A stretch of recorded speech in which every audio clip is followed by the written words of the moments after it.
London से चलने वाली वेबसाइट ईरान इंटरनेशनल ने एक रिपोर्ट दी कि स्ट्रेट ऑफ हॉर्मूज में ईरान की सख्ती अब और बढ़ सकती है, क्योंकि वहां जो समंदर में जो इंटरनेट की केबलें बिछी हैं स्ट्रेट ऑफ हॉर्मूज के इलाके में, वो उनके लिए भी टोल वसूली शुरू कर सकता है, उन्हें भी कमाई का जरिया बना सकता है। फारस की खाड़ी में बड़े पैमाने पर इंटरनेट की केबलों का जाल बिछा है। खाड़ी देशों का इंटरनेट तो चलता ही है, एशिया के कई दूसरे देशों तक ये केबलें जाती हैं। भारत भी इनसे जुड़ा है, चीन भी जुड़ा है। पूरी दुनिया जो है, ये पूरी दुनिया का इंटरनेट जो है वो समुद्र के अंदर बिछी इंटरनेट केबलों से जुड़ा हुआ है। एशिया को यूरोप और बाकी दुनिया से जोड़ने का काम जो केबलें करती हैं वो वहां है, फारस की खाड़ी में। ऐसे में समंदर के नीचे बिछी इन तारों को कुछ हुआ तो कई देशों में इंटरनेट बंद हो सकता है, स्लो हो सकता है, कोहराम मच सकता है, इंटरनेट का संकट खड़ा हो सकता है। ईरान ने पैसे वसूलने शुरू कर दिए तब भी कई देशों की मुश्किलें बढ़ सकती हैं। हालांकि यह टोल वसूली कैसे होगी, इस योजना पर ईरान की तरफ से कोई आधिकारिक बयान तो नहीं दिया गया है, लेकिन ईरान के सरकारी मीडिया में इससे जुड़ी कई रिपोर्ट छपी हैं। उनमें कहा गया है कि ईरान को हॉर्मूज गलियारे से गुजरने वाली इंटरनेट तारों के लिए फीस लेनी चाहिए, पैसे लेने चाहिए।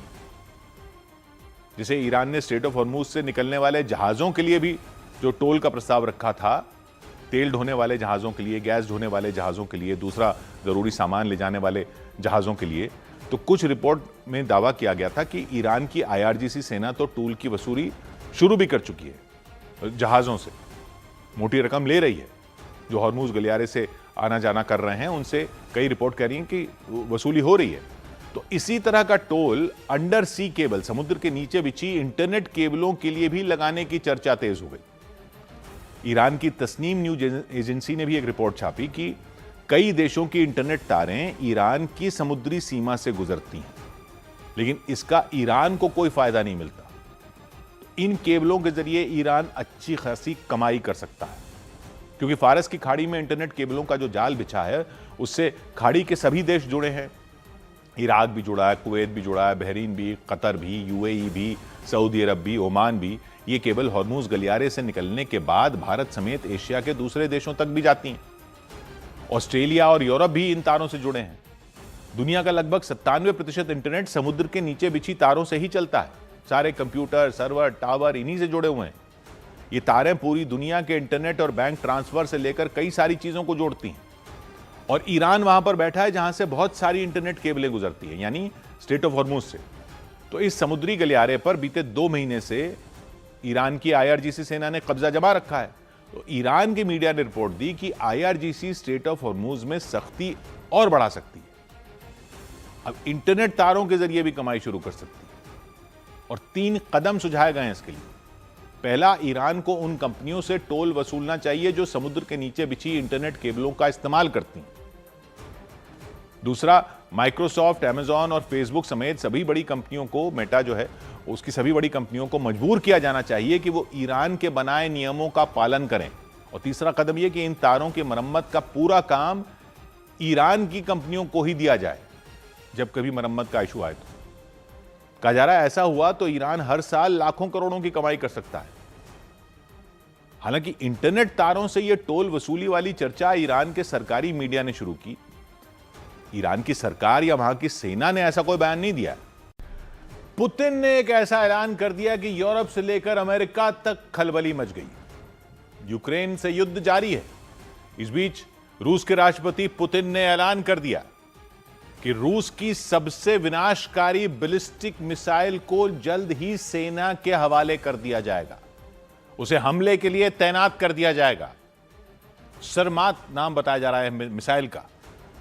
यह सरमात मिसाइल है, परमाणु मिसाइल है, न्यूक्लियर हमला कर सकती है, यानी अपने साथ न्यूक्लियर वॉरहेड लेके जा सकती है, जिससे भयंकर तबाही मच सकती है। 1 रोज पहले ही इसका सफल परीक्षण किया गया। रूस का दावा है उसकी सरमात मिसाइल 35,000 किलोमीटर तक वार कर सकती है, मतलब दुनिया के किसी भी कोने में तबाही मचा सकती है, यूरोप के किसी भी देश में तबाही मचा सकती है, अमेरिका के किसी भी हिस्से में तबाही मचा सकती है, बड़े बड़े शहरों का नामो निशान मिटा सकती है। पुतिन का दावा है उनकी सरमात मिसाइल रूस ही नहीं बल्कि दुनिया की सबसे शक्तिशाली मिसाइल है। इससे ज्यादा खतरनाक मिसाइल किसी भी देश के पास नहीं है। इसके परीक्षण को पुतिन ने अपनी आंखों से देखा, वीडियो कॉन्फ्रेंसिंग के जरिए इसे देख रहे थे। उल्टी गिनती शुरू हुई, मिसाइल को लॉन्च कर दिया गया, जमीन के नीचे बने लॉन्चर से दागा गया और पलक झपकते ही वो मिसाइल अपने टारगेट की तरफ रवाना हो गई।